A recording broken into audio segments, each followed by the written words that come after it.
ভুল থেকে ভালোবাসা গল্পের অষ্টমাংশ। এখন রাত বাজে প্রায় 12টার মতো। হাতে এক প্যাক সিগারেট নিয়ে ছাদের রেলিং ধরে উপরে বসে আছি। এখন থেকে নিচে তাকালে যে কেউ ভয়ে পড়ে যাবে, কিন্তু আমার ভেতরে এখন তেমন কোনো ভয় কাজ করছে না। মন বলছে এখন যত তাড়াতাড়ি মরতে পারি আমার জন্য ততই ভালো। কারো জন্য এখন আর বেঁচে থাকবো যাকে ভালোবাসি সে যদি অন্য কারো পাশে থাকে, সেটা দেখে কি কখনো সহ্য করতে পারবো? এর চেয়ে মরে যাওয়া অনেক ভালো। একটার পর একটা সিগারেট শেষ করে ফেলছি। জীবনে যত কষ্ট আসুক না কেন, এই সিগারেট সাথে থাকলে একটু হলেও নিজেকে হালকা লাগে। আশেপাশে সব কিছু একদম নীরব, চারিদিকে কোনো কথা নেই, সব কিছু একদম নিরিবিলি। মাঝে মাঝে কয়েকটা পাখির কিচিরমিচির আওয়াজ আসছে। আকাশে চাঁদের আলোয় তারাগুলো মিটিমিটি করে জ্বলছে। আজকে আমার ভেতরেও যেন একটা নীরব পরিবেশ তৈরি হয়েছে। কি ওখানে আচমকা পিছন থেকে এই আওয়াজ ভেসে আসলো। আমি পেছনে তাকিয়ে দেখি একটা মেয়ে দাঁড়িয়ে আছে, তবে কেমন জানি খুব চেনা চেনা লাগছে। চাঁদের আলোয় ওর মুখটা একদম জ্বলজ্বল করে জ্বলছে। একবার দেখেই বুঝে গেছি এটা যে রিয়া। একমাত্র ওকেই এই চাঁদের আলোয় খুব সুন্দর মানায়। আমি এবার সামনে তাকিয়ে সিগারেট মুখে নিয়ে চুপ করে বসে আছি। আবার পেছন থেকে আওয়াজ আসলো। আমি জানতে চেয়েছি এখানে এত রাতে কে এখানে, আর কি বাই করছেন এখানে এসে। উপরের আকাশ দেখতে দেখতে বললাম, এখানে কে আছে না আছে সেটা কি আপনার জানা খুব জরুরি? আমার কথা শুনে মনে হয় রিয়ার মন থেকে ভয় দূর হয়ে গেছে। আস্তে আস্তে রিয়া আমার দিকে এগিয়ে আসলো। আমার কাছে এসেই ফোনের লাইটটা আমার মুখের দিকে ধরলো, আর সাথে সাথেই রিয়া আমার মুখ থেকে সিগারেট নিয়ে নিচে ফেলে দিল। আমি ওর দিকে বিরক্ত নজরে তাকিয়ে বললাম, এই একটাই জিনিস ছিল আমার জীবন সাথী, সেটাও নিচে ফেলে দিলে। আর কি চাও তুমি আমার কাছে? যদি বলো বুকের ভেতরের সব কিছু কেটে দিয়ে দিতে পারি। লাগবে তোমার? আমার কথা শুনে রিয়া কিছু বলল না। আমার হাত ধরে আমার সাথে উপরে বসলো। আমি তাড়াতাড়ি বলে উঠলাম, এই তুমি কি করছো? পড়ে যাব তো। এখনোই নিচে নামো বলছি। রিয়া আমার একটা হাত ধরে আমার মুখের দিকে তাকিয়ে বলল, নিজেকে এভাবে এত কষ্ট দিচ্ছ কেন? আমি রিয়ার কথা শুনে একটা হাসি দিলাম। সত্যি এখন বুক ফেটে হাসি আসছে। যার জন্য এত কষ্ট পাচ্ছি সে আজ বলছে নিজেকে এত কষ্ট দিচ্ছ কেন। বিষয়টা আমার কাছে খুব হাস্যকর মনে হচ্ছে এখন। রিয়া আবার আমার দিকে তাকিয়ে বলল, কি হলো? আমি তোমাকে কি বলছি আর তুমি এভাবে হাসছই বা কেন? আমি মন খারাপ করে বললাম, যার জন্য খাল কেটে কুমির আনলাম আজ সেই বলছে খাল কেটে কুমির আনলে কেন? বিষয়টা কেমন দেখায় না? রিয়া আমার কথা শুনে কিছুক্ষণ আমার দিকে তাকিয়ে দেখলো। হঠাৎ করে রিয়া বলে উঠল, তোমার পথ আমার পথ এখন থেকে আলাদা। তাই বলছি আমাকে ভুলে যাও। আমি তো তোমাকে আগেই বলেছি এটা আমার নতুন জীবন। আমার চোখ ভালো হবার সাথে সাথেই আমি অতীতের সব কিছু ভুলে গেছি। কিছু মনে নেই আমার অতীত সম্পর্কে। কাউকে মন থেকে ভালোবাসা কি অপরাধ? হ্যাঁ হ্যাঁ অপরাধ। আমি বলছি না এখন তোমার পথ আর আমার পথ আলাদা হয়ে গেছে। আমার কাছে লাদেন মৃত। এখন আমি অন্য কারো হবু বউ। মন খারাপ করে বললাম, দোয়া করি তোমরা সুখী হও। তবে আমি তোমার কাছে কখনো ভালোবাসার অধিকার নিয়ে আসবো না, বা তোমাকে আমি কখনো জোর করব না। তবে শুধু এইটুকু বলতে পারি রিয়া, অনেক অনেক বেশি ভালোবাসি তোমাকে। এতটা পরিমাণে ভালোবাসি তোমাকে, বলে বোঝাতে পারবো না। তবে আমি এটা জানি, আমি তোমাকে পাবো না। এরপরেও তোমাকে আমি অনেক ভালোবাসি, আর আজীবন বেসেই যাব। হয়তো দূর থেকে আমার হাত ছাড়ো। এসব বলতে বলতে কখন যে রিয়ার হাত ধরে ফেলেছি বলতেও পারি না। রিয়ার কথায় ওর হাতটা ছেড়ে দিয়ে চুপচাপ বসে আছি। এভাবে অনেকক্ষণ চলে গেল। আচমকা রিয়া আমার একটা হাত ধরে বলল, একটা কথা বলবো তোমায়। আমি ওর চোখের দিকে তাকিয়ে বললাম, তুমি কিছু বলবে? আর তার অনুমতি নিতে হবে আমার কাছ থেকে। এটা কখনোই হয় না। তোমার ইচ্ছে হলে বলবে, না হলে বলবে না। রিয়া মিষ্টি একটা হাসি দিয়ে বলল, আমি মেয়েটা খুব খারাপ না। রিয়ার কথা শুনে আমি ওর দিকে তাকিয়ে বললাম, কি বলছো এসব তুমি রিয়া? না, সত্যি আমি অনেক খারাপ। তুমি আগে কেন আমার জীবন থেকে চলে গেলে? সব কিছু এখন শেষ হয়ে গেছে। আমার মনে তোমার জন্য ভালোবাসা আছে, কিন্তু সেটা কখনো প্রকাশ হবে না। ভেতরেই চেপে পড়ে থাকবে। আমার চোখ ভালো হবার পর থেকেই আমি জীবনের পথ চলার প্রতিটা সময় সাইমনকে পাশে পেয়েছি। তাই ওকে আমি ঠকাতে পারবো না। আমাকে মাফ করে দাও। আমি কান্না মিশ্রিত একটি হাসি দিয়ে বললাম, আরে পাগলি, মাপ চাওয়ার কি আছে? আমি বলছি না আমি তোমাকে কখনো জোর করব না। তবে তুমি সুখে থাকো, এটাই আমি দোয়া করি। রিয়া আমার চোখে ওর চোখ রেখে বলল, খুব ভালোবাসো না আমায়? ভালোবাসে না? এত কিছু তোমার জন্য করার পরেও বলছো খুব ভালোবাসো না আমার? খুব আফসোস হয় আমার জান, তুমি আমার ভালোবাসা বুঝলে না। সরি, আমি এভাবে বলতে চাই না। আরে না, সমস্যা নেই। এখন খারাপ সময় যাচ্ছে আমার, বলবেই তো। রিয়া একটা হাসি দিয়ে বলল, তাহলে আজ থেকে আমরা ফ্রেন্ড। হুম। আমি ওর দিকে তাকিয়ে বললাম, যেটা তোমার ইচ্ছে। তোমাকে একটা কথা বলি লাদেন, আমার থেকেও বেটার একটা মেয়ের সাথে তোমাকে বিয়ে দেব দেখিও আমি। আমার কাউকে লাগবে না।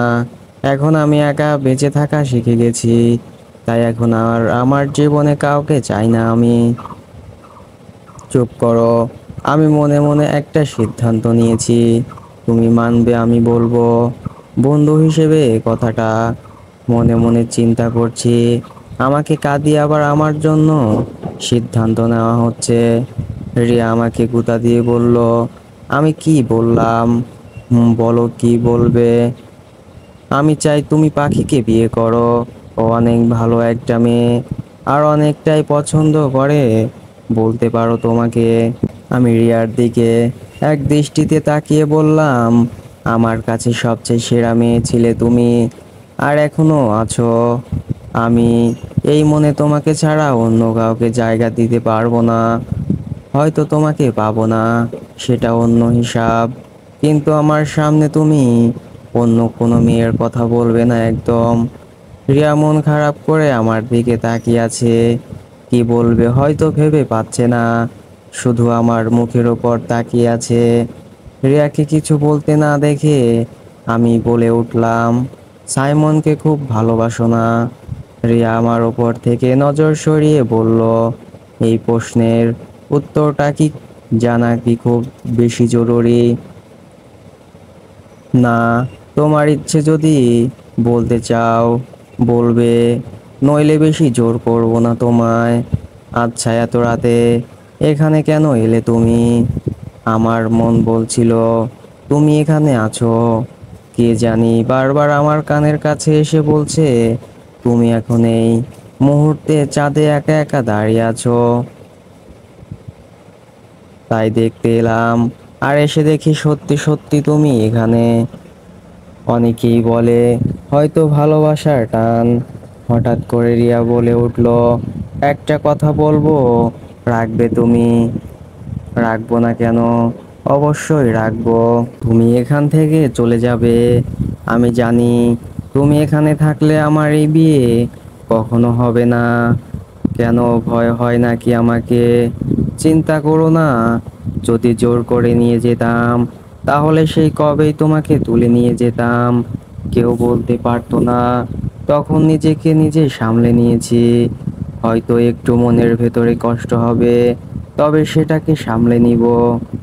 রিয়া আমার বুকের মাঝে হাত দিয়ে বলল, তোমার ভেতরে কেমন জানি কাঁপাকাঁপির একটা শব্দ হচ্ছে। রিয়ার হাত সরিয়ে বললাম, তোমার সাথে সব কথাগুলো বলছি, খুব কষ্ট হচ্ছে আমার। যাকে বউ করার স্বপ্ন দেখেছি, আর কয়েকদিন পর সে অন্য কারো হবে। এর থেকে খারাপ আর কি লাগতে পারে? রিয়া আমার হাত ধরে নিচে নামিয়ে নিল। আমার মুখটা ওর কাছে টেনে নিয়ে ওর ঠোঁট আমার ঠোঁটে লাগিয়ে একটা লিপ কিস করলো। অনেকক্ষণ পর রিয়া আমাকে ছেড়ে আমার কাছ থেকে দূরে গিয়ে বলল, আজকের পর থেকে আমাকে যেন এই বাসার ভেতরে না দেখি। তুমি মনে করেছো তুমি শুধু একাই আমাকে ভালোবাসো, আমি তোমাকে ভালোবাসি না। তবে আজকে একটা কথা শোনো, আমি তোমাকে মন থেকে অনেক ভালোবাসি, কিন্তু তুমি আমার কাছে মৃত।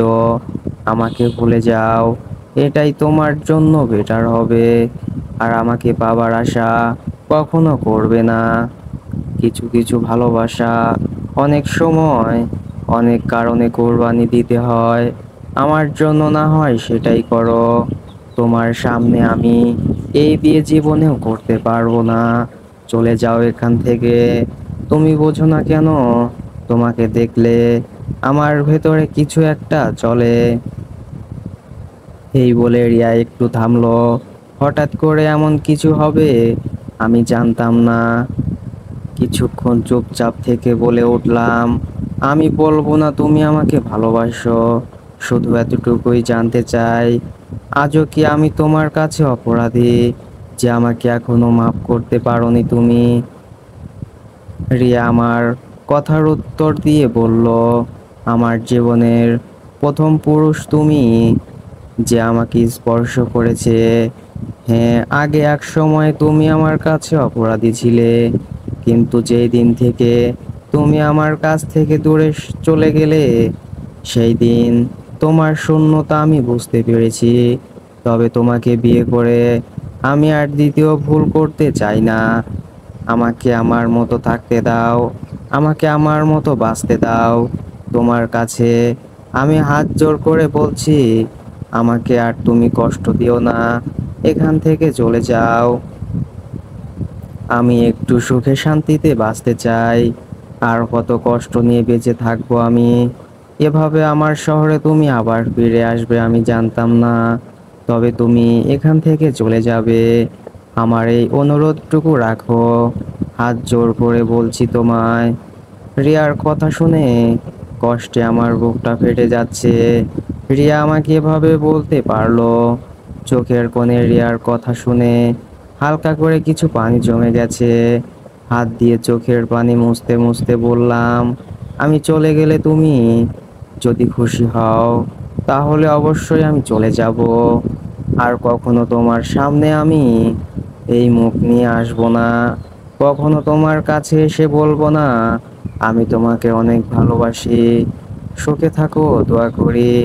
আর তোমার চিন্তা করতে হবে না, আজকে রাতেই আমি চলে যাব দূরে কোথাও, অজানা দেশে।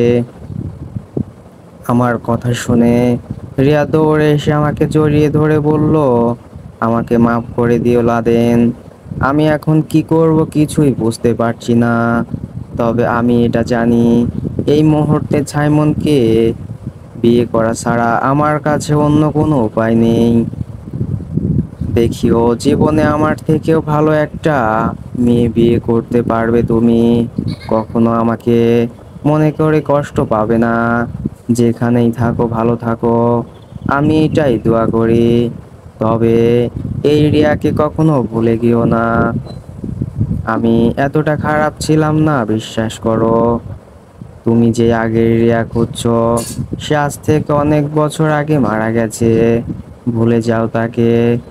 আর শেষ একটা কথা, তুমি যতটা পরিমাণ আমাকে ভালোবাসো না, সেই পরিমাণ ভালোবাসা যদি অন্য একটা মেয়েকে দিতে, আমি শিওর ও সারা জীবন তোমার গোলাম হয়ে থাকতো।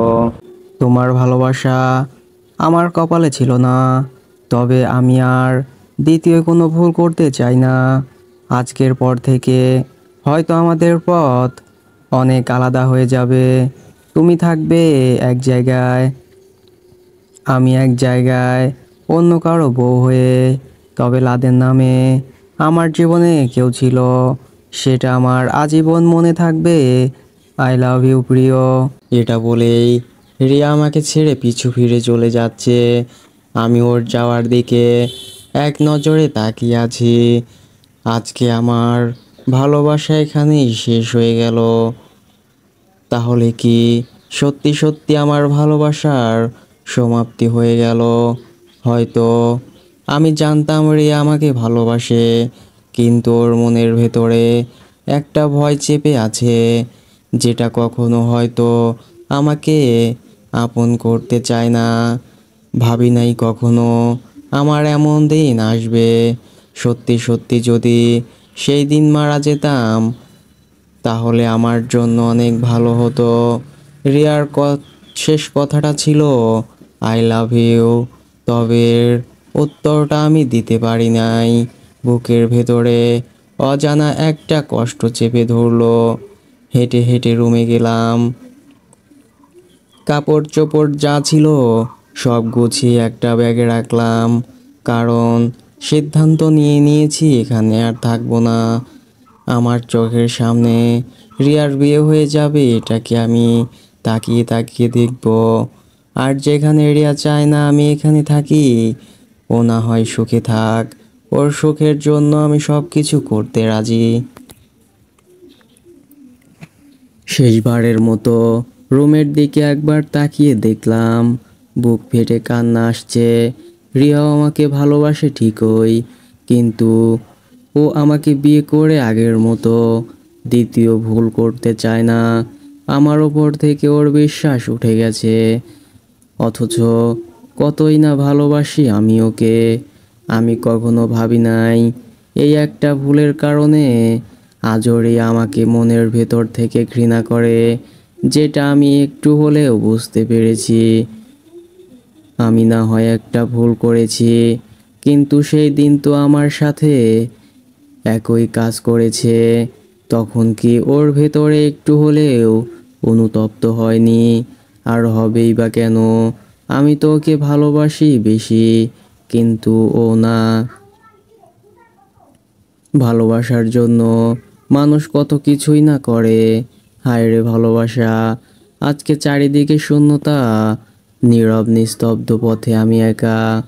রুম থেকে বের হলাম, জানি না এখন আমার ঠিকানা কোথায় হবে। তবে আর আমাদের বাসায় যাব না, আর কাউকে এই মুখ আর দেখাবো না। সবার কাছে আমি অপরাধী। সিঁড়ির কাছে যেই পা দিব, তখন ওই আচমকা একটা আওয়াজ এলো, আমাদের রেখে এভাবে একা একা পালিয়ে চলে যাবে। হঠাৎ করেই এই কথা শুনে আমি দাঁড়িয়ে গেলাম। আশেপাশে তো কাউকেই দেখছি না। কে এই কথাটা বলল? তবে সিঁড়ি দিয়ে কাউকে আসার আওয়াজ শোনা যাচ্ছে। আর একটু অপেক্ষা করতেই পাখিকে দেখা গেল অন্ধকারে ভেতর থেকে আসছে। আমি একটু পিছিয়ে গেলাম। পাখি আমার কাছে এসে কিছুক্ষণ আমার দিকে তাকিয়ে দেখলো, তবে ওর চোখ দেখে বুঝলাম ও অন্য কিছু বলতে চায়। আমি সেটা খুব ভালো করেই বুঝতে পারছি। আমার কাঁধ থেকে পাখিটা ব্যাগ নিয়ে বলল, কই জানে ভাবে এত রাতে পালিয়ে একা একা? আমি একটা হাসি দিয়ে বললাম, আমার ঠিকানা এখানে না, যার জন্য এখানে আছি আজ সে আমাকে বিদায় দিয়ে দিল। কার জন্যই বা এখানে থাকবো? আমাকে কিছু বলতে হবে না, আমি আড়াল থেকে সব শুনেছি। তোমার বোনের পিছু করছিলে নাকি? আমি আজকে রাতে আপুকে ঘুমাতে দেখিনি, জানালা ধরে দাঁড়িয়ে থাকে, কি জানি চিন্তা করে একটু পর পর। কিন্তু হঠাৎ আমার রুমের সামনে কাউকে যেতে দেখলাম, বুঝে গেছিলাম যে এটাই আপু। তখনই আপুর পিছু করলাম। আসলেই আপু আপনাকে অনেক ভালোবাসে, কিন্তু মন থেকে ও নিজেকে বুঝতে পারছে না। আমি বলি কি, আপনি থাকেন, যদি আপুর মতামত চেঞ্জ হয়ে যায় বলা তো যায় না। পাখির কথায় একটা হাসি দিয়ে বললাম, জীবনে অনেক ভুল করেছি, হয়তো রিয়ার বিয়ে হয়ে গেলে একটু কষ্ট পাবো। থাক না ও সুখে, আমার ভালোবাসা না হয় কোরবানি দিয়ে দিলাম। আপুর মাঝে কি এমন পেলেন যে এত ভালোবাসা আপুর জন্য? সেটা তুমি বুঝবে না। আর দোয়া করি তোমার যেন ভালো একটা ছেলের সাথে বিয়ে হয়। আমি কি কোনো অপরাধ করছিলাম? পাখির মুখের ওপর তাকিয়ে বললাম, আমার ভেতরে একমাত্র রিয়ার জন্য ভালোবাসা ছিল। আর আমার মতো বাজে ছেলের সাথে তোমার যায় না। ভালো কাউকে দেখে বিয়ে করে নিও। পাখি এবার কান্না দৃষ্টিতে আমার দিকে তাকিয়ে বলল, সত্যি আপনি চলে যাবেন? চলে যাব, অচেনা এক ঠিকানায়।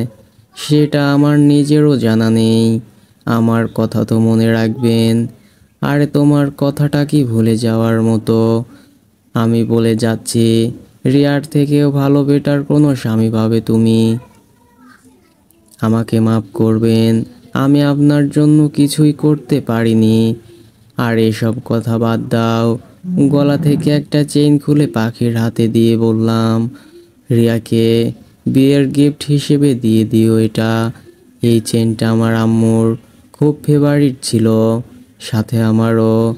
এছাড়া আমার কাছে দেওয়ার মতো কোনো কিছু নেই। পাখি আমার হাত থেকে চেইনটা নিয়ে বলল, খুব কষ্ট হচ্ছে না আপনার আপুর জন্য? চোখের পানি লুকিয়ে বললাম, অনেক কষ্ট হচ্ছে, তবে সেটা দেখাতে পারছি না কাউকে। যাও বাসায় গিয়ে ঘুমাও।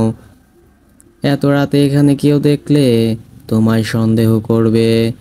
আরে আমার কথা ছাড়েন, এত রাত্রে আপনি কোথায় যাবেন এখন? পাখির হাত থেকে ব্যাগটা নিয়ে বললাম, জানি না এখন কোথায় যাব, তবে এখন দু চোখ যেখানে যায় সেখানেই যাব। ভালো থাকিও, আসি। এই বলে পিছু ফিরে হাঁটতে লাগলাম। আর পেছন থেকে পাখি আমাকে ডেকে যাচ্ছে, কিন্তু আমি সেই দিন থাকলাম না। মায়া বাড়িয়ে লাভ নেই। শেষবারের মতো যদি রিয়াকে একটু দেখতে পারতাম। ওই তো ওর রুমের দরজা খোলা আছে, কিন্তু আফসোস যেতে পারবো না। এখান থেকে যেতে অনেক কষ্ট হচ্ছে, কিছুতেই মন মানছে না রিয়ার কাছ থেকে দূরে সরে যাই। এত ভালোবাসার পরেও আজকে আমি ব্যর্থ। রিয়ার বাসা থেকে বেরিয়ে বাইরে 3 রাস্তার মোড়ে দাঁড়িয়ে আছি। আমি নিজেও জানি না এখন আমার ঠিকানা কোথায় হবে। কত আশা ছিল আমার আর রিয়ার একটা সুখের সংসার হবে, ছোট ছোট বাচ্চা হবে আমাদের। এভাবে যে সব নিমিষেই শেষ হয়ে যাবে সেটা কখনো আশা করিনি। এখন আমি আর কারো কাছে যাব না। নিজে একা যদি কিছু করতে পারি, আর কারো কাছে নিজেকে প্রকাশ করব না। দিন শেষে সবাই আমার সাথে বেইমানি করে। দিন শেষে সবাই কেন বারবার ঘুরে ফিরে আমার বুকের ভেতরে ছুরি দেয়? সত্যি আমি কি কোনো বড় অপরাধী? হয়তো অপরাধী দেখেই তো আমার সাথে এমন করে। এখন জীবনের শেষ মুহূর্তে এসে দাঁড়িয়ে আছি। আমি নিজেও জানি না এখন আমার ঠিকানা কোথায় হবে। যদিও বেঁচে থাকি, তবে এখন শুধু একজন জ্যান্ত মরা মানুষের মতো বেঁচে থাকবো। আস্তে আস্তে হেঁটে হেঁটে ছোট একটা গলির ভেতরে ঢুকলাম। আমি জানি এসব অলিতে গলিতে অনেক পোলাপান থাকে, যারা সুযোগ পেলেই মানুষের কাছে যা কিছু থাকে সব লুটে নিয়ে যায়, এমনকি মেরেও ফেলতে পারে। আমার ভেতরে এখন আর তেমন কোনো ভয় কাজ করছে না। আমি মরলে এখন কারো কিছু যায় আসে না। তবে আমার শেষ একটা ইচ্ছা আছে, রিয়া বিয়েটা নিজ চোখে লুকিয়ে থেকে আমি একটু দেখতে চাই। আমি দেখতে চাই ওর ভেতরে আমার জন্য একটু হলেও ভালোবাসা আছে নাকি। আমি জানি ও আমাকে ভালোবাসে, তাও আমি নিজ চোখে দেখতে চাই। গলির ভেতর দিয়ে অনেকটাই রাস্তা হেঁটে হেঁটে চলে আসছি, তবে এই রাস্তা যেন কোনোভাবেই শেষ হচ্ছে না। আর কিছুটা সামনে যেতেই পাঁচজন ছেলে এসে আমাকে ঘিরে ধরলো, যেটা দেখে আমি মনে মনে একটু খুশি হয়েছি। ওরা যদি আমার কাছে কিছু না পায় তাহলে আমাকে মেরে ফেলতে পারে, আর আমি তো সেটাই চাই। এখন বর্তমানে আমার কাছে তেমন কিছু এমনিতেই নেই। একটা ছেলে আমার দিকে পিস্তল তাক করে বলল, পকেটে যা কিছু আছে সব দিয়ে দে। আমি একটা হাসি দিয়ে বললাম, জি মামা, আমার কাছে বর্তমানে তেমন কিছুই নেই, এই একটাই ব্যাগ আছে, যদি নিতে চান নিতে পারেন, এছাড়া আমার কাছে কিছু নেই। ঠাস করে একটা ছেলে আমার গাড়ে চড় দিয়ে বলল, শালা আমার সাথে মিথ্যে কথা বলিস। পিস্তল দেখিয়ে বলল, এটা কি তো চিনিস না, দিব নাকি ভরে। আমি পিস্তলটা হাতে ধরে আমার কপাল বরাবর এনে বললাম, এখানে গুলি করে দেন, তাহলে তাড়াতাড়ি মারা যাব। আর আমাকে যদি মারেন তাহলে হয়তো কিছু পেতে পারেন, নইলে না। এর মাঝে একটা ছেলে রেগে ফায়ার হয়ে বলল, শালা বুঝছি তুই এভাবে কিছু স্বীকার করবি না, দাঁড়া। বলেই কাকে জানি জোরে একটা ডাক দিয়ে বলল, ভাই দেখে যান, এই ছেলেটা তো কিছুই দিতে চাইছে না, উল্টা বলে ওকে মেরে ফেলতে। অন্ধকারের মাঝে একটা ছেলে হেঁটে হেঁটে আমাদের কাছে আসলো। আমি মিটিমিটি চাঁদের আলোয় ওকে দেখেই চিনে গেছি, এটা যে মায়ার চাচাতো ভাই। ও হয়তো আমাকে চিনতে পারেনি আমি কে, যদি আমার চেহারা ভালো করে দেখে না আমাকে এখানে রেখে দৌড়ও দিতে পারে। মায়ার ভাই পিস্তল হাতে নিয়ে একটা ছেলেকে উদ্দেশ্য করে বলল, তোদের মাথায় কি একটুও বুদ্ধি নাই? ওকে চেক করে দেখবি কি আছে না আছে, সব কিছু কই বলে দিতে হয়, সব কাজ কি আমার একাই করতে হবে? এই বলে আমার দিকে মায়ার চাচাতো ভাই আবার পিস্তল তাক করে বলল, কি ফিগার চাপ দিব নাকি? কাকে ভয় দেখান, আমাকে নাকি? আমি সব কিছুই ভয় পাই না, বলছি না যদি মারার হয় এখানেই মেরে ফেলুন, আমিও তো এটাই চাই। মায়ার চাচাতো ভাই পিস্তল পকেটে রেখে বলল, তোরে কেমন জানি আমার চেনা চেনা লাগছে। এই বলে ফোনের লাইট অন করে আমার দিকে ধরলো, আর জোরেই বলে উঠল, এই তোদের মাথায় কি একটুও বুদ্ধি নাই? কাকে রেখে কাকে ধরলি? ওনার কাছ থেকে কেউ কিছু নিলি না তো আবার? একটা ছেলে বলে উঠল, না ভাই, কিন্তু কেন? মায়ার চাচাতো ভাই রেগে বলল, এই কথার উত্তর শুনতে হবে না, এখন তোরা এখান থেকে যা। আমাকে দেখিয়ে বলল, ওকে সামনে দেখলেই সালাম দিবি, এখন তোরা সবাই যা। এটা বলতেই সবগুলো ছেলে চলে গেল। মায়ার ভাই দুই হাত জোর করে বলল, বস আমাকে মাফ করে দেন, আমি জানতাম না এটা আপনি। আমি মন খারাপ করে বললাম, তুমি কেন এখানে আসলে? আমি তো এখানে মরতেই এসেছি। মায়ার ভাই আমার দিকে তাকিয়ে বলল, আপনার মাথা খারাপ হয়ে গেছে বস, কী সব কথা বলছেন আপনি? আমার মাথা খারাপ হয়ে গেছে, সেটা তুমি বুঝবে না। তো এখন বলো, তুমি এখানে কি এসব করে বেড়াও? মায়ার চাচাতো ভাই মাথা নিচু করে বলল, সরি বস, আমার এসব অভ্যাসে পরিণত হয়ে গেছে। কি করব বলেন, পেটের দায়ে আর যা করা, মানুষ খুন করবে না। আর তুমি তো সব দিক দিয়ে পারফেক্ট আছো, তুমি কেন এসব করবে? তোমাকে এটা মানায় না। মায়ার ভাই আমার কথাগুলো শুনে চুপচাপ দাঁড়িয়ে আছে, কোনো কথা বলছে না। আমি বুঝে গেছি ও যে নিজের ভেতরে একটু হলেও কিছুটা ভুল অনুভব করতে পেরেছে। আমি বলে উঠলাম, থাক বাদ দাও এসব, এখন এত রাতে এখানে না থেকে বাসায় যাও, গিয়ে ঘুমাও।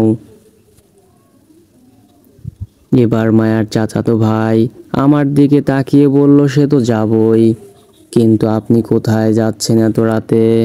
আমি একটা হাসি দিয়ে বললাম, সেই ঠিকানা আমার এখনো জানা নেই, তবে দু চোখ যেখানে যায় সেখানেই যাব আজকে।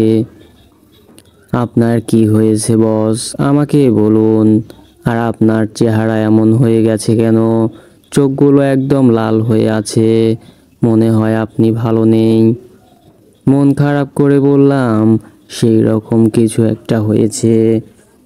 এই পৃথিবীতে আর বেঁচে থাকতে আমার ভালো লাগে না, মন চায় কোথাও পড়ে আত্মহত্যা করি, কিন্তু আত্মহত্যা যে মহাপাপ। মায়ার চাচাতো ভাই আমার হাত ধরে বলল, আমি যতটুকু বুঝতে পেরেছি আপনি ভালো নেই।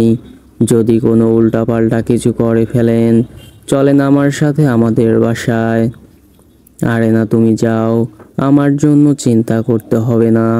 আমার জীবনের এখন কোনো মূল্য নেই, সব কিছু হারিয়ে এখন আমি একা হয়ে গেছি। আপনি পরে যেখানে যাওয়ার যাবেন, আগে আমার সাথে আমাদের বাসায় যাবেন। আমার মন বলছে আপনি কিছু একটা করে ফেলবেন। এই বলে মায়ার ভাই আমাকে বাইকের কাছে নিয়ে এলো। মনে মনে চিন্তা করছি, মায়ার চাচাতো ভাই মানুষটা খারাপ হয়েও মনের দিক দিয়ে অনেকটাই ভালো আছে। আস্তে আস্তে বাইক চলতে লাগলো। এখন যে আমি কি করব আর কোনো কিছুই জানা নেই। সব কিছু এখন আমার চিন্তা ভাবনার বাইরে চলে গেছে। তবে এখন শুধু এইটুকু জানি, শেষবারের মতো রিয়ার বিয়েটা দেখে মরতে পারলেই শান্তি। কিছুক্ষণ পরে একটা বাসার সামনে এসে বাইক থামালো। মায়ার চাচাতো ভাই যেতে যেতে বলল, আসেন আমার সাথে। আমি দাঁড়িয়ে দাঁড়িয়ে তাকিয়ে বোঝার চেষ্টা করছি এখন বর্তমানে কোথায় আছি, কিন্তু এই জায়গাটাকে চিনতে পারছি না। কলিং বেল বাজতেই কিছুক্ষণ পর মায়া ঘুম ঘুম চোখে দরজা খুলে দিল। সামনে আর আমাদের দিকে না তাকিয়ে পেছন ফিরে হেঁটে যেতে যেতে বলল, ফাহিম ভাইয়া, আজকে এত দেরি করলে? কতদিন তোমাকে বলছি এত রাত করে বাসায় আসবে না। মা বাবা আমাকে বকা দেয়, যেই রুমের দরজা খুলে না দেই, কিন্তু তুমি তো শোনো না। ফাহিম তাড়াতাড়ি মায়াকে ডেকে বলে উঠল, আরে কই যাস, দেখে তো যা আমাদের বাসায় কে এসেছে। মায়া চোখ কচলাতে কচলাতে আমার দিকে তাকাতেই মায়ার মুখ যেন এক নিমিষেই উড়ে গেল। মায়া চোখ কচলাতে কচলাতে আমার দিকে তাকাতেই মায়ার ঘুম যেন এক নিমিষেই উড়ে গেল। মায়া আমার কাছে এসে জিজ্ঞেস করলো, আরে ভাইয়া আপনি এখানে? এতদিন পর তাহলে আমার কথা মনে হয়েছে। ব্যাগটা নিচে রেখে মায়ার দিকে তাকিয়ে বললাম, ভাগ্য হয়তো লেখা ছিল আজকে এখানে আসবো, তাই তোমার সাথে দেখা হয়েছে। তো এখন বলো, কেমন আছো তুমি? এই তো ভাইয়া, আলহামদুলিল্লাহ ভালো আছি, তবে আপনাকে কেমন জানি লাগছে। চোখগুলো এভাবে ফুলে গেছে কেন? মায়ার চাচাতো ভাই ফাহিম বলে উঠল, জানিস না মায়া, ভাইয়ার যে কি হয়েছে আমি নিজেও জানি না, তবে কেন উনি এভাবে মরতে চায়, আর কি বা হয়েছে ওনার জিজ্ঞাসা কর। আমি না থাকলে আজকে হয়তো লাদেন ভাই মারা যেত। মায়া আমার হাত ধরে বলল, ভাই আপনার কি হয়েছে সত্যি করে বলুন, কেউ তো আপনাকে আবার কিছু বলে নাই, নাই তো আবার। এর মাঝেই মায়ার বাবা মা নিচে নেমে আসলো।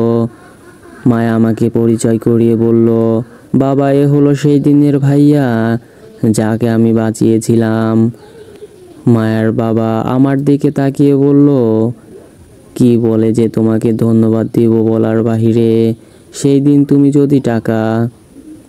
আমি মায়ার বাবাকে থামিয়ে দিয়ে বললাম, আঙ্কেল এভাবে বলবেন না, মায়ার আমার ছোট বোনের মতো, তাই কোনো ধন্যবাদ দিতে হবে না। মায়ার আম্মু আমার হাত ধরে বলল, তুমি এসেছো অনেক ভালো হয়েছে, যতদিন পারো আমাদের এখানে থেকে যাবে। মায়া তোর ভাইয়াকে উপরের রুমটা দেখিয়ে দে। আমি মাথা নিচু করে বললাম, না আন্টি লাগবে না, আমি চলে যাব। আসলেই এক জায়গায় যাওয়া ছিল না আমার। পথে ফাহিমের সাথে হঠাৎ দেখা।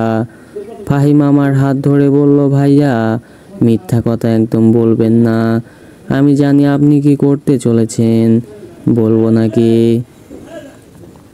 মায়া চুপচাপ আমার ব্যাগটা হাতে তুলে নিল, আমার দিকে তাকিয়ে ইশারা করে বুঝিয়ে দিল আমার পেছনে আসেন, নইলে কিন্তু অবস্থা একদম খারাপ হয়ে যাবে।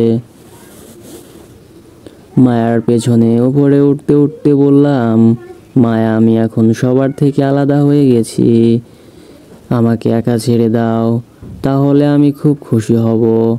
আমার জীবনে যা কিছু ছিল সব হারিয়ে ফেলেছি আমি, এখন আমার ঠিকানা যে কোথায় হবে সেটা আমি নিজেই জানি না। এত কথা বলেন কেন? আর মরে গেলেই কি সব কিছু সমাধান হয়ে যাবে? হ্যাঁ, বেঁচে থেকে আপনিও দেখিয়ে দিবেন আপনিও কারো থেকে কম না। মানুষের ওপর থেকে বিশ্বাস কখন উঠে যায় জানো মায়া?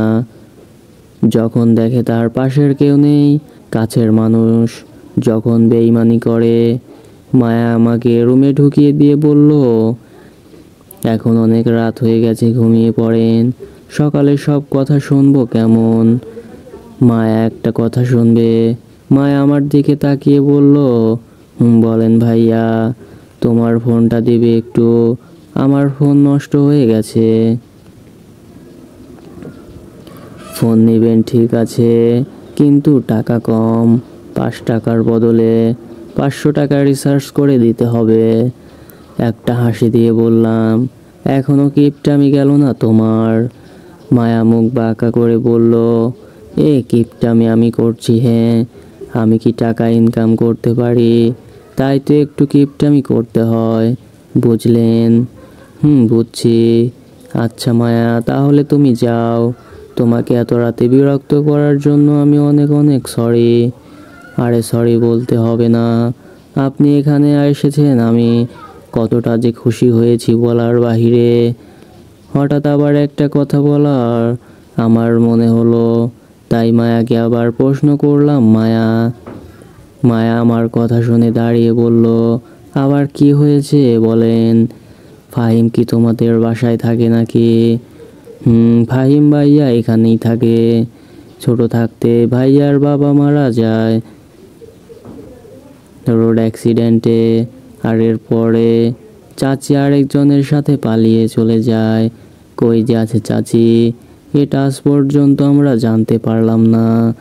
আমি মায়ার কথা শুনে বললাম, মায়ের মতো আপন কেউ হয় না, আর সেই মা যদি সন্তান রেখে চলে যায়, এর মতো কষ্ট আর নেই।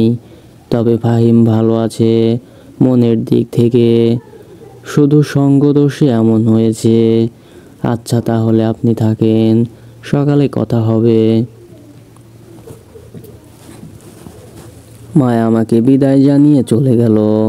আসলে এই একটা জিনিস ভেবে আমি অবাক হচ্ছি, আগে যখন তানিয়া আমাকে মেরে রাস্তায় ফেলে রেখে গিয়েছিল, তখন এই মায়াই আমাকে বাঁচিয়েছে, আর আজকে ওর চাচাতো ভাই। সত্যি ওদের আমি কি বলে যে ধন্যবাদ দিব বলার বাহিরে। বিছানার উপর সরে হেলান দিয়ে শুয়ে আছি। শরীর থেকে এখনো ঘাম ঝরছে। নিজের উপর আমার এখনো নিজেরই ঘৃণা হচ্ছে। একটা মেয়ের জন্য আমি এত কিছু করছি, তা আমি ওর ভালোবাসা পেলাম না। মনকে অনেক মানাতে চেষ্টা করি, কিন্তু কোনোভাবেই যেন পারি না। এখনো আমার মন বলছে রিয়াকে আমি পাবো। এটা জানার পরেও যে ওর বিয়ে অন্য কারোর সাথে হয়ে যাবে, তারপরেও এমন কিছু আমি আশা করি। মায়ার ফোনটা হাতে নিলাম বন্যার বাবাকে কল দিব বলে, কিন্তু লন্ডনের নম্বর আর এখানের নম্বর অনেক আলাদা। আপু নম্বরে শুধু একটাই মেসেজ করলাম, আমি কোথায় বা কই আছি, আমাকে খোঁজার চেষ্টা করবি না। আমি এখন সবার চোখে অনেক বড় অপরাধী হয়ে গেছি। তবে আপু, আমি দূরে যেতে চাই না, কিন্তু কি করব বল। রিয়া আমাকে বলেছে আমি যেন এখান থেকে চলে যাই। মনকে মানতে পারি না আপু, যখন প্রিয় মানুষ এই কথা বলে। আপু আরেকটা কথা, বন্যার বাবার মাকে বলিস আমার জন্য ঝামেলা করতে হবে না। কয়েকদিন আমাদের বাসায় থেকে চলে যেতে বলবি। আর বলিস আমি কোনো একদিন লন্ডনে ওদের কাছে ফিরে যাব। আমার চিন্তা করতেও করবি না তোরা। আগে যেমন আমি তোদের কাছে মৃত ছিলাম, এখনও মৃত আছি, এটা মনে করিস। কাছের মানুষকে ভুলে যাওয়া যে কতটা কষ্টের সেটা আমি জানি। আবার যদি আমি নতুন করে জীবন ফিরে পাই না আপু, তখন আমি এই রিয়াকেই চাইবো। আমাকে ভুলে যাস না আপু, ভালো থাকিস, দোয়া করি। মেসেজটা করে বিছানার একপাশে ফোনটা রাখলাম। চোখের পানি যেন কোনো মতেই বন্ধ হতে চাইছে না। আমি আর রিয়ার কথা চিন্তা করব না। একা একা এখন বাঁচতে আমাকে শিখতে হবে, কারণ সামনে আমার অনেক দূরের পথ অতিক্রম করতে হবে।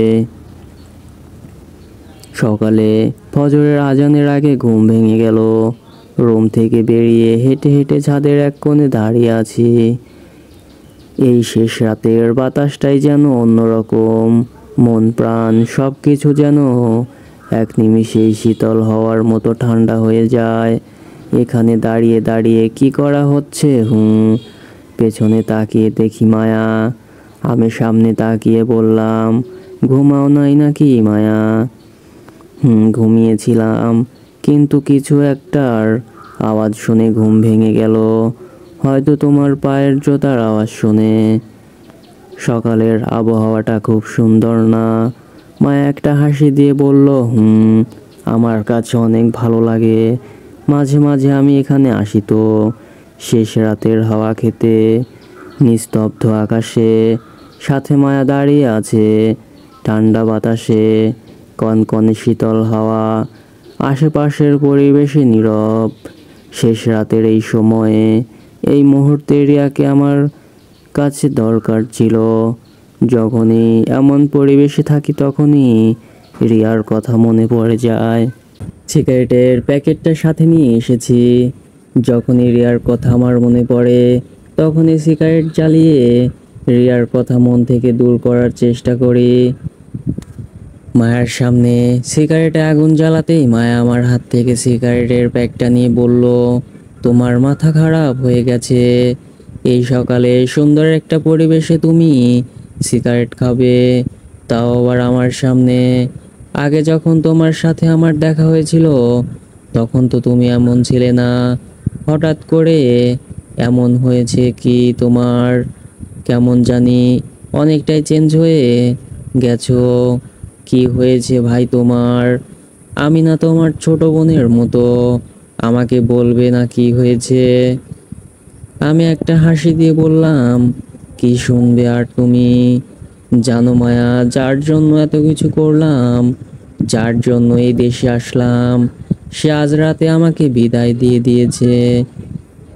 তার জীবনে আমাকে আর দরকার নেই। থাক না ও সুখে, আমি কেন ওর পথের কাঁটা হয়ে থাকবো বলো? মায়া আনমনে আমার দিকে তাকিয়ে আছে। আমার একটা হাত ধরে বলল, কি হয়েছে আমাকে একটু বুঝিয়ে বলবে? তাহলে শোনো। যতটুকু সম্ভব মায়াকে খুলে বললাম। সব শুনে মায়া এভাবে ফিরে আসাটা তোমার উচিত হয়নি।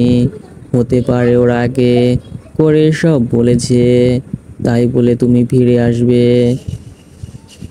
এছাড়া আমার কাছে কোনো পথ খোলা ছিল না। তবে শেষ একটা ইচ্ছা আছে, রিয়ার বিয়েটা শুধু একটু কাছ থেকে দেখব। যদি কেউ আমাকে চিনে ফেলে, আরে না চিনবে না, ছদ্মবেশ রূপ ধারণ করব। নিজের গার্লফ্রেন্ডের বিয়ে কাছ থেকে দেখে সহ্য করতে পারবেন ভাইয়া? এখন আর কোনো কষ্টই আমার কাছে কষ্ট মনে হয় না। এখন নিজেকে তৈরি করে নিয়েছি। আমার কথা ছাড়ো তো, বলো মায়া, তোমার খবর কি? এই তো ভাইয়া, আগের মতো চলছে কোনো রকম। আজকে সকালে ব্যাংকে যেতে হবে মায়া। মায়া আমার থেকে কিছুটা দূরে গিয়ে বলল, আপনার সাথে আমি ব্যাংকে যাব না, পরে আমাকে টাকা ধরিয়ে দিবেন। সেদিন বাবাকে কত কথা বলে যে বুঝিয়েছি, বলার বাহিরে। আমার তো খুব ভয় লাগছিল জানেন। আর এত ভয় পাও কেন? আর আমার নিজের কিছু দরকার আছে, তাই যাব। মায়া বলল, আচ্ছা ঠিক আছে, যাব নে। এখন রুমে গিয়ে ফ্রেশ হয়ে নেন, সকাল প্রায় হয়ে গেছে। মায়া, আমি আবার তোমার বাসায় এসে তোমাদের সবাইকে বিরক্ত করলাম না তো? মায়া আমাকে ধমকের সুরে বলল, আমাদের তো আরো বেশি ভালো হয়েছে। বাবা মা আপনাকে দেখে অনেক খুশি হয়েছে। তবে এখন আপনার ওপর আমার নজর সব সময়ই থাকবে। আমি মায়ার কথায় চমকে বললাম, ওমা, তা কেন? মানুষ বলে ভালোবাসায় নাকি ওই কি যেন বলে, ব্রেকআপ হলে নিজেকে আবেগের বশে কন্ট্রোল করতে পারে না। কখন যে কি করে সে নিজেও জানে না। তাই যদি আপনি কিছু করে বসেন তখন? আমি একটা হাসি দিয়ে বললাম, আরে না, এমন কিছুই হবে না, চিন্তা করতে হবে না তোমার। তবে আমার ভাগ্য খুব ভালো জানো মায়া, হাজারবার আমি মরার পর থেকে বেঁচে আছি। এর মাঝে ফাহিম এসে বলল, কি কথা হচ্ছে এত সকাল সকাল তোমাদের? আমি ফাহিমের দিকে তাকিয়ে বললাম, আরে ফাহিম, তুমি এখানে এত সকাল সকাল? ফাহিম আমার কাছে এসে বলল, আমি মায়ার পেছন পেছনে এখানে এসেছিলাম, আর এসে আপনার কাহিনী শোনা হয়ে গেছে। মায়া একবার ফাহিমের দিকে চোখ রাঙিয়ে চলে গেল। এটা দেখে আমার মনে একটু খটকা লাগলো, তবে মাথায় এত কিছু ঢোকে নাই। ধুর, কি চিন্তা করছি আমি? রিয়ার ভালোবাসা এখন মনে হচ্ছে যেন আমি পুরোপুরি অন্ধ হয়ে গেছি। ফাহিম ব্রাশ করতে করতে আমার দিকে তাকিয়ে বলল, আমার সাথে যদি এমন হতো না, মেয়ে রাজি থাক বা না থাক, আমি সরাসরি গিয়ে তুলে নিয়ে আসতাম। আড়াল চোখে ফাহিমের দিকে তাকিয়ে বললাম, ভালোবাসায় কখনো জোর করতে নেই, কথাটা মনে রেখো। যাকে বিয়ে করবে সে তোমার অর্ধাঙ্গিনীর হবে। সে যদি তোমার বিরুদ্ধে থাকে, তখন তুমি কারো কাছে গিয়ে শান্তি পাবে না। এই জন্য দুইটি মনের মিলন ছাড়া সংসার আর ভালোবাসা যাই বলো কিছুই হয় না। আমি রিয়ার পথ থেকে এই জন্য চলে আসছি, কারণ ওকে আমি কখনো জোর করতে চাই না। ওর নিজের ইচ্ছে হয়েছে আমাকে ছেড়ে অন্য কাউকে বিয়ে করবে, করুক না। তবে নিজেকে বুঝতে পারি না, এতটুকুই কষ্ট মনের মাঝে। আপনি যদি বলেন তো? ফাহিম, বলছি না আমি কাউকে জোর করতে চাই না। আচ্ছা চলেন ভাইয়া, নিচে যাই, পরে কথা হবে।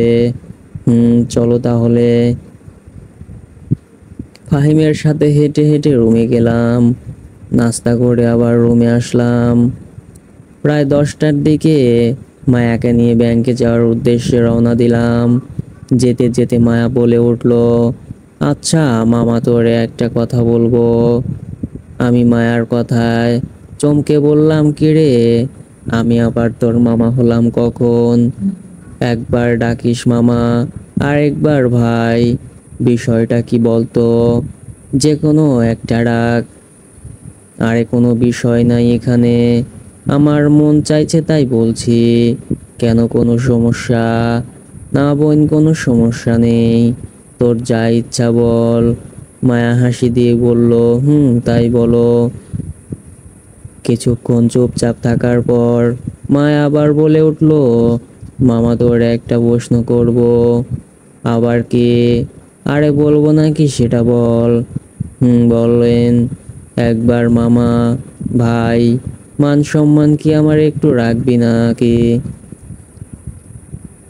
মায়া হাসতে হাসতে বলল, একসাথে থাকলে সব বলতেই হয়। আচ্ছা লাদেন ভাইয়া, তোমার যদি হঠাৎ করে কোনোদিন রাস্তায় রিয়ার সাথে মাঝপথে দেখা হয়ে যায়, তখন কি করবে? রিয়া নামটাই শুনে মনটা খারাপ হয়ে গেল। গলার সুরটা ভারী করে বললাম, ওর সাথে কোনো সময় মাঝপথে দেখা হয়, বলবো শুধু একটাই যে সুখে আছো তো তুমি, তখন তোমার কষ্ট হবে না মামা। এই বলছি না মায়া, যখন নিজেকে কন্ট্রোল করে ফেলেছি, কষ্টগুলো ভেতরে চেপে রাখি, সেটাকে কখনো বাইরে প্রকাশ করি না। মায়ার সাথে কথা বলতে বলতে ব্যাংকে চলে এলাম। ব্যাংকের কাজ শেষ করে আবার বাসার দিকে রওনা দিলাম। হঠাৎ মায়া আমার হাত ঝাঁকি দিয়ে বলল, এখানে এত মানুষের ভিড় কেন?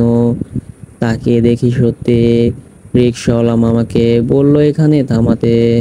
রিক্সা থেকে নেমে একটা ছেলেকে প্রশ্ন করলাম, মামা এখানে কি হয়েছে? ছেলেটা আমার দিকে তাকিয়ে বলল, আর বললেন না মামা, এখানে বাজেভাবে একটা অ্যাক্সিডেন্ট হয়েছে। একটা মেয়ে মারাত্মকভাবে আহত হয়েছে। মেয়েটা বাঁচবে কিনা সন্দেহ। এই কথাটা বলে ছেলেটা আবার চলে গেল। মায়া আমার দিকে তাকিয়ে বলল, বুঝলে মামা, এই জন্য দেখে শুনে গাড়ি চালাতে হয়, এত ভাব নিতে নেই। দেখে শুনে গাড়ি চালাতে হয় না। মেজাজ গরম করিস না একদম। কখন যে কার অ্যাক্সিডেন্ট কিভাবে হয় সেটা কারো জানা নেই। হঠাৎ করেই তো সব হয়ে গেছে। আমার ওপরে কিন্তু একদম রাগ দেখাবা না, নইলে জায়গায় দিমু এক। মনে মনে বললাম, এই মেয়ের মনে হয় মাথার একটা তার ঢিলে আছে। আচ্ছা মায়া, তাহলে এখন চল, যাওয়া যাক। আর এত তাড়াহুড়া করার কি আছে? বাসায় কি বউ রেখে আসছো নাকি? আচ্ছা মায়া, আমার মাথায় আসছে না আমরা এখানে কি করছি। কে নাকি অ্যাক্সিডেন্ট করেছে, তাতে আমাদের কি? মায়ার হাত ধরে বললাম, চল তো। মায়া আমার হাত ছাড়িয়ে বলল, আরে যাবো তো। আমার ফোনটা নিচে পড়ে গেছে দেখছো না? নিচে বসে মায়ার ফোনটা হাতে নিতে গিয়ে একটা কাচের টুকরোর সাথে লেগে অনেকটাই হাত কেটে গেল। মুখ থেকে আপনা আপনি বেরিয়ে গেল মায়া আমার দিকে তাকিয়ে জোরে চিৎকার করে দিয়ে বলল, ডাক্তার, অ্যাম্বুলেন্স, পুলিশ, তাড়াতাড়ি আসেন, ভাইয়াকে হাসপাতালে নিয়ে যেতে হবে। মায়ার ফোনটা হাতে নিয়ে তাড়াতাড়ি দাঁড়িয়ে ওর মুখে হাত ধরে বললাম, বোন তোর মুখ বন্ধ কর, এইটুকু কেটে গেছে, কিছুই হবে না, বাসায় গিয়ে ব্যান্ডেজ করে নিব। মায়া আমাকে একটা ধমক দিয়ে বলল, এই তুই চুপ কর তো। রিক্সাওয়ালাকে বলল, মামা হাসপাতালে চলেন তো তাড়াতাড়ি, ইমার্জেন্সি। কি আর করার, আমি চুপচাপ বসে আছি। যেই পাগল মেয়ে কথা বললে আমার 12টা বাজিয়ে দিবে। হাসপাতালে যাওয়ার পর একটা নার্স এসে আমার হাত ব্যান্ডেজ করে দিল। নার্সকে উদ্দেশ্য করে বললাম, আপনাদের এখানে ডাক্তার নেই, কাউকে তো দেখতে পাচ্ছি না। নার্স আমার হাত ছেড়ে বলল, একটা ইমার্জেন্সি রোগী এসেছে, এই জন্য সব ডাক্তার দোতলায় আছে। মায়া নার্সকে বলে উঠল, আমাদের এখানে কয়দিন থাকতে হবে? আমি চোখ বড় করে মায়ার দিকে তাকিয়ে বললাম, কয়দিন থাকতে হবে মানে? মাথাটা কি গেছে নাকি তোর? আমি তো এখানেই বাসায় যাব। নার্স মায়াকে বলল, এত মজা কি করা কিন্তু ভালো না, আর বিলটা যাওয়ার সময় পে করে যাবেন। আমি এখন আসি, আমার অনেক কাজ আছে। নার্স যেতেই মায়া আমাকে বলল, তো আমরা কি এখন চলে যাব নাকি? আরে না, বাসায় গিয়ে কি করব, এখানে 1-2 বছর থাকি। চোখ গরম করে বেড থেকে উঠে গেলাম। ভেতরে গিয়ে বিল পে করে হাসপাতাল বাইরে চলে আসলাম। হঠাৎ কি মনে করে যেন আবার দাঁড়িয়ে গেলাম। মায়া আমার দাঁড়ানো দেখে বলল, কি হয়েছে, হঠাৎ করে দাঁড়িয়ে গেছো কেন ভাইয়া? মায়া, তোর মনে আছে রাস্তায় একটা অ্যাক্সিডেন্ট হয়েছিল? খুব ভালো করেই মনে আছে। আর এটার জন্যই তো তুমি হাত কাটলে। আমি খুব আগ্রহ নিয়ে বললাম, চল না মায়া, রোগীটাকে দেখে আসি, আমার দেখার খুব ইচ্ছে করছে। এই সময় নার্সটাও তো বলল, ইমার্জেন্সি রোগী এটা। মায়া মুখ বাঁকিয়ে বলল, তখন তো বললে কে নাকি অ্যাক্সিডেন্ট করেছে, তাতে আমাদের কি, এখন একেবারে দেখতে যাওয়া লাগবে। বোন, তোর এত কথা শুনতে পারবো না, গেলে চল, নইলে দাঁড়িয়ে থাক এখানে, আমি দেখেই চলে আসব। আমার পেছনে পেছনে মায়া আসতে লাগলো। লিফটে উঠে 2 তলা চাপ দিলাম। 2 তলা যেতেই এক কোণে আমার চোখ আটকে গেল। হাসপাতালের এক কোণে আমার সম্পূর্ণ পরিবার আর রিয়ার সম্পূর্ণ পরিবার বসে আছে, আবার কেউ দাঁড়িয়ে আছে। এখানে নাই শুধু রিয়া আর পাখি। হঠাৎ করে আমার ভয় ভয় লাগা শুরু করে দিয়েছে। আমার বুকের ভেতরে কেমন জানি একটা মোচড় দিয়ে উঠলো। শরীর এখন আমার কাঁপাকাঁপি শুরু হয়ে গেছে। ঠিক মতো আমি দাঁড়িয়ে থাকতে পারছি না। বুকের ভেতরে যেন এক প্রকার কম্পন সৃষ্টি হয়ে গেছে। মায়া আমার হাত ধরে বলল, ভাইয়া তোমার কি হয়েছে? মায়ার হাত সরিয়ে বললাম, মায়া তুমি একটু এখানে দাঁড়াও, আমি আসছি। আমি আগে থেকেই নিজেকে সেফটি করে রাখছি, যেন কেউ আমাকে না চিনে। এক পা করে সামনে এগোতে লাগলাম। আমার পা যেন সামনে যেতেই চাইলে না। যত কাছে যাচ্ছি ততই যেন বুকের ভেতরের ভয়টা বেড়ে উঠছে। মনে মনে শুধু এই দোয়াই করছি, এটা যেন কোনোভাবে রিয়া না হয়। কেভিনের সামনে গিয়ে উকি দিতেই তেমন কিছু দেখা গেল না। মনের ভেতরের ভয়টা যেন নিমিষেই দূর হয়ে গেল। পিছনে ভিড়ে রাসেল ভাইকে বলে উঠলাম, ভাইয়া, এখানে রোগীকে জানতে পারি? আসলে আমি সদর হাসপাতাল থেকে এসেছি, আমার কিছু ইনফরমেশন দরকার ছিল, কিন্তু সব ডাক্তার ভেতরে, যদি একটু বলতেন উপকার হতো। মিথ্যে কথা বললাম যাতে রাসেল আমাকে না চিনে, আর কারো যেন আমার উপর সন্দেহ না হয়। রাসেল ভাই আমার দিকে তাকিয়ে চোখের পানি ছেড়ে দিয়ে বলল, এখানে রোগী আমার বোন রিয়া, ওকে কত করে বলছি একা একা গাড়ি নিয়ে বের হইস না, তাও শুনলো না আমার কথা। এখান থেকে হেঁটে হেঁটে মায়ের সামনে গিয়ে বসলাম। চোখ দিয়ে আপনা আপনি পানি পড়তে লাগলো। ভেতরে কষ্টটা যেন আবার চাপ দিয়ে উঠলো। বুকের ভেতরে উতাল পাতাল ঢেউ শুরু হয়ে গেল। হাত পা যেন এক মুহূর্তের জন্য চলা বন্ধ হয়ে গেল। গলা দিয়ে কোনো আওয়াজ বের হচ্ছে না। মায়ের ঠোঁট নাড়াতে দেখতে পারছি, কিন্তু ওর কথা আমার কানে যাচ্ছে না। আমার রিয়া আজকে হাসপাতালের বেডে শুয়ে জীবন মৃত্যুর লড়াই খেলছে, আর আমি এখানে বসে আছি। এটা কিভাবে হতে পারে? মায়া জোরে একটা ঝাঁকি দিয়ে বলল, ভাইয়া, আমার কথা শোন। এই যে ভাইয়া, তোমার কি হয়েছে হঠাৎ করে? এবার আমার মায়ার দিকে নজর গেল।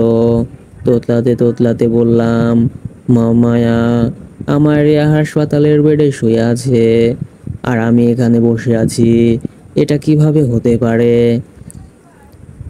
মায়া অবাক হয়ে আমার দিকে তাকিয়ে বলল, তোমার রিয়া মানে? আর তুমি এখানে বসে এভাবে কান্না করছো কেন? কান্না করতে করতে বললাম, আমার রিয়া মানে তুমি বুঝলে না মায়া, যার জন্য আমি আজকে সব কিছু হারা, যাকে ভালোবাসতে গিয়ে আমার বারবার মরতে হয়েছে, যাকে এত এত ভালোবাসি, সেই রিয়া আজকে রোড অ্যাক্সিডেন্ট করে হাসপাতালের বেডে শুয়ে আছে। মায়াকে আর কিছু বলতে হলো না, ও বুঝে গেছে যে এটা সেই রিয়া। মায়া আমার হাত ধরে বলল, ভাই আমাদের বাসায় যাওয়ার দরকার এখন। মায়ার হাত ছাড়িয়ে বললাম, না মায়া তুমি চলে যাও, আমি যাব না। রিয়ার কিছু হয়ে গেলে আমি কিভাবে বাঁচবো? এই তো দেখা যায় রিয়ার রুম থেকে ডাক্তার বেরিয়ে আসলো, রাসেলের সাথে কিছু কথা বলে আবার ডাক্তার লিফট ধরে নিচে চলে গেল। না না, আমি এভাবে বসে থাকলে কিছু সমাধান হবে না, ডাক্তারের সাথে আমার কথা বলতে হবে। বসা থেকে দাঁড়িয়ে চোখের পানি মুছে লিফট ধরে একতলায় চলে গেলাম। আমার পেছন পেছন মায়াও আসছে। সরাসরি ডাক্তারের রুমে চলে গেলাম, গিয়ে দেখি ডাক্তার একজন নার্সের সাথে কি বিষয় নিয়ে পরামর্শ করছে আমাদের। দেখে বলল, তোমাদের কিভাবে সাহায্য করতে পারি, আর এখানে আসতে হলে অনুমতি নিয়ে আসতে হয়, সেটা কি জানো না? বোধ হয় তোমরা। মায়া ডাক্তারের কথায় উত্তর দিয়ে বলল, আসলে এই জন্য আমরা সরি, আর আমরা রিয়ার ফ্রেন্ড, ওর বিষয়ে কথা বলতে এসেছি এখানে। ডাক্তার বলে উঠলো, ও তাই বলো, বসো এখানে। আমরা বসতে বসতে ডাক্তার বলে উঠলো, দেখো তোমাদের বান্ধবী এখন অনেকটাই সুস্থ আছে, তবে একটা জায়গায় সমস্যা আছে। আমি টেনশন নিয়ে বললাম, ওর তো কিছু হয় না। না তেমন কিছু হয়নি, এখন বেশ বিপদমুক্তই আছে, তবে ছোট থাকলে ওর চোখের সমস্যা ছিল, বড় হওয়ার সাথে সাথে সেটা আমরা অপারেশন করে ঠিক করে দিয়েছিলাম, কিন্তু এখন ওর মাথায় আর চোখে আঘাত পাওয়ার কারণে ওর দুইটাই চোখ এখন একেবারে পুরোপুরি নষ্ট হয়ে গেছে। ওর বাবা বলছিল অন্য কোথাও থেকে চোখের ব্যবস্থা করতে, কিন্তু আমরা অনেক জায়গায় খোঁজাখুঁজি করেছি, কিন্তু পাই নাই। আবারও ও আগের মতোই মেয়েটা অন্ধ হয়ে যাবে হয়তো।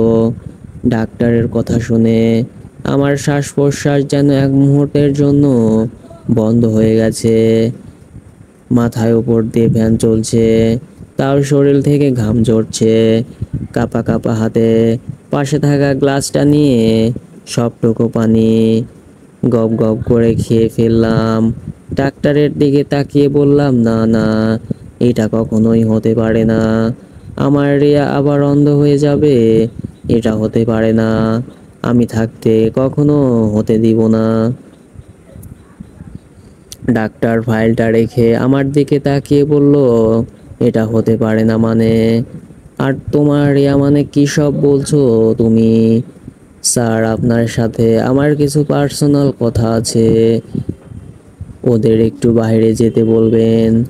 ডাক্তার হাতের ইশারা করতেই ওরা চলে গেল। মায়া আমার দিকে তাকিয়ে আছে, কি জানি বলতে চাইছে আমাকে, কিন্তু আমি সেই দিকে আর নজর দেইনি। চুপচাপ মায়া বাইরে চলে গেল। এখন বলো কি বলতে চাও? একটা কথা আপনার থেকে জানার ছিল। বলো। আমি যদি কাউকে আমার চোখ দিতে চাই, তাহলে কি আমি পারবো? অবশ্যই পারবে, কিন্তু হঠাৎ নিজের চোখ বিক্রি করতে চাও কেন? মনের কষ্ট মনে চেপে রেখে বললাম, স্যার ভালোবাসার জন্য মানুষ যে সব কিছু করতে পারে এটা আপনার জানা আছে তো? আছে, তবে আমি এসব বিশ্বাস করি না। আজকাল এসব ডিজিটাল যুগে আজও এসব হয় বলে আমার মনে হয় না। সেটার প্রমাণ আমি দেখাবো। ডাক্তার রামেশ বলল, মানে কি বলতে চান আপনি? আপনি জানেন স্যার, এই মেয়েটা আমার গার্লফ্রেন্ড হয়। ও আপনার গার্লফ্রেন্ড? তাহলে বললেন কেন আপনার বন্ধু হয়? স্যার এইসব কথা এখন ছাড়েন, তবে আমি আজকে অনেক অনেক খুশি স্যার। কতটা যে খুশি আমি বলার বাহিরে। আমি আমার এই দুইটি চোখ রিয়াকে দিয়ে দিব, আমার চোখ দিয়েও এই পৃথিবীর আলো দেখবে, আবার নতুন করে ও এই পৃথিবীর আলো দেখবে। এর থেকে খুশির খবর আর কি হতে পারে ডাক্তার? আমার কথা শুনে ডাক্তার বসা থেকে দাঁড়িয়ে গেল, আমার দিকে তাকিয়ে বলল, তোমার মাথা খারাপ হয়ে গেছে। লক্ষ লক্ষ টাকা দিয়ে মানুষ একটা চোখ পায় না কিনতে, আর তুমি কোনো কিছুর বিনিময়ে না দিয়েই দিয়ে দিবে। আর আমি একজন সুস্থ সবল মানুষকে অন্ধ করে দিব, এটা হতে পারে না কখনো।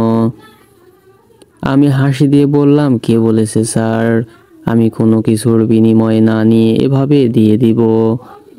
স্যার, ওর কাছ থেকে আমি আরও আগে নিয়েছি তো ভালোবাসা। ওকে কথা দিয়েছি যেন ও সব সময় সুখে থাকে।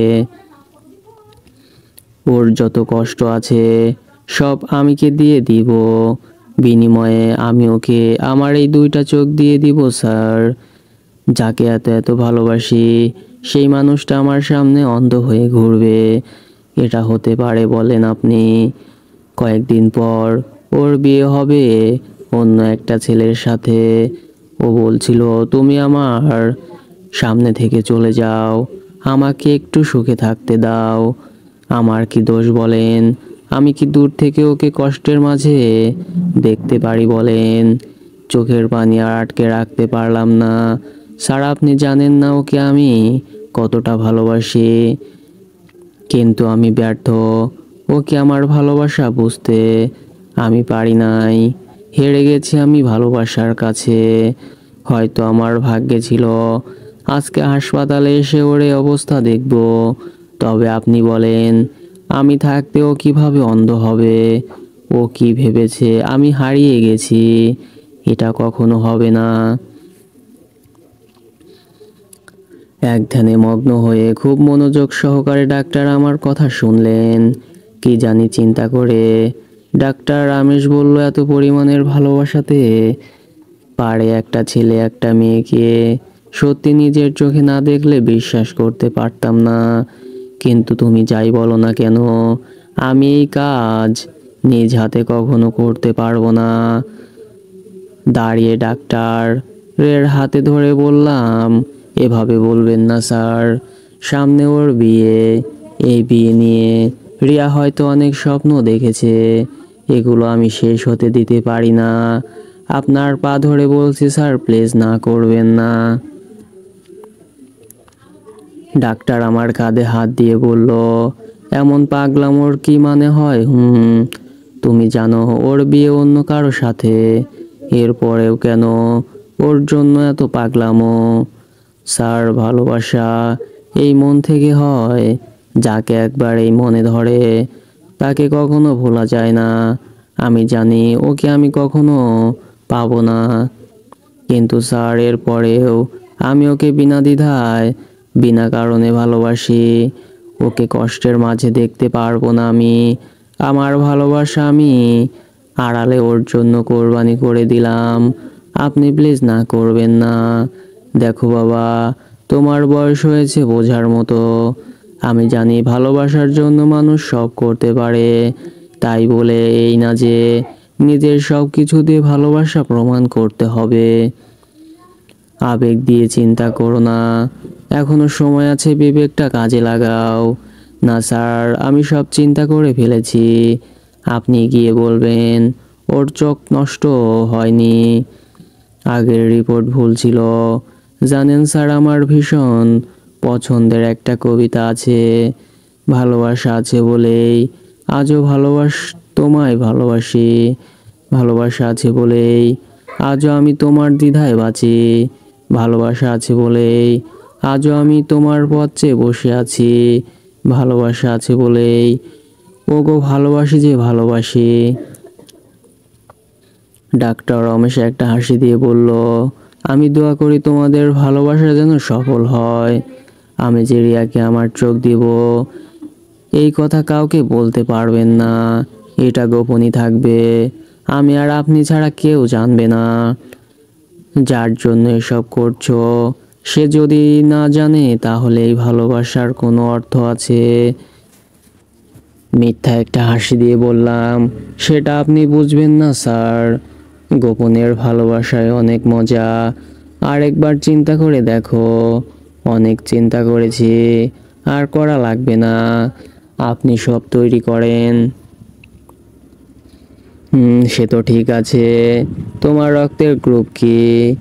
এক এক করে ডাক্তারের সব প্রশ্নের উত্তর দিলাম। সবশেষে ডাক্তার বলল, তোমার সব কিছুরই এর সাথে ম্যাচিং আছে। তবে কিভাবে এই হাত দিয়ে একজন সুস্থ মানুষকে অন্ধ করব তুমি বলো? আপনি চাইলে সব পারেন, আমাকে কবে আসতে হবে বলেন? বাবা, এটা কোনো ছেলে খেলা না, যার চোখ নাই সেই বুঝে এই চোখের কত দাম। তাই বলছি, আবারও চিন্তা করে দেখো। আর যাও, তোমাকে আমি সময় দিলাম, কালকে বিকাল 3টার সময় তোমাকে যদি এখানে পাই, তাহলে মনে করব তুমি রাজি, আর নইলে মনে করব তুমি আসবে না। বাবা, আমার বয়স অনেক হয়েছে, বিবেকটাকে কাজে লাগাও। একটা কথা তো জানো, পৃথিবীতে ছেলেদের তুলনায় মেয়েরা অনেক বেশি। একজন গেলে আরেকজন আসবে, কেনই বা একটা মেয়ের জন্য নিজের জীবনটাকে দিয়ে দিবে? হতে পারে পৃথিবীতে মেয়ে বেশি, তবে আমার চোখে ওর মতো কোনো মেয়ে আজও এই পৃথিবীতে জন্ম হয়নি। ভালোবাসা সুন্দর, যদি সেটা খাঁটি ভালোবাসা হয়, তবে আমি অবশ্যই আসব, এবং আসবই, এটা শিওর থাকবেন। ডাক্তার একটা শিশু পেপার দিয়ে বলল, চোখের পানি মুছে বাইরে যাও। আমিও তাই করলাম। বাইরে এসে দেখি মায়া একা একা বসে মাথায় হাত দিয়ে কে জানি চিন্তা করছে। আমি ওর কাছে গিয়ে বললাম, মায়া চলো, আমাদের অনেক দেরি হয়ে যাচ্ছে। কিন্তু মায়া আমার সাথে একটাও কথা বলে নাই, চুপচাপ সামনের দিকে হাঁটতে লাগলো। একটা রিক্সা নিয়ে বাসার দিকে যেতে লাগলাম। মনে মনে চিন্তা করছি, হায় রে ভালোবাসা, একজন দেখবে পৃথিবীর আলো, আরেকজন দেখবে অন্ধকার। এটাই কি ভালোবাসার নিয়ম? কাউকে ভালোবাসলে কি শুধু কষ্টই পেতে হয়? এটা কেমন কথা? চোখের কোণে হালকা হালকা পানি জমে গেছে। মায়ার সামনে শুধু কান্না করতে পারছি না। বাম হাত দিয়ে চোখের পানি মুছলাম। মায়ার দিকে তাকিয়ে দেখি ওর চোখের পানি জমে গেছে। মনে মনে ভয় হচ্ছে, ও তো আবার কিছু জানে নাই তো আবার। রিক্সার ভাড়া মিটিয়ে দরজার কাছে গেলাম বাসার ভেতরে যেতেই। সো ফ্রেন্ডস, এখনকার মতো এই পর্যন্তই। পরবর্তী অংশটুকু দেখতে চাইলে অবশ্যই কমেন্ট করে জানিয়ে দিন, এবং নিত্য নতুন গল্প সবার আগে পেতে আমার চ্যানেলটি অবশ্যই সাবস্ক্রাইব করে রাখুন। এতক্ষণ সাথে থাকার জন্য ধন্যবাদ।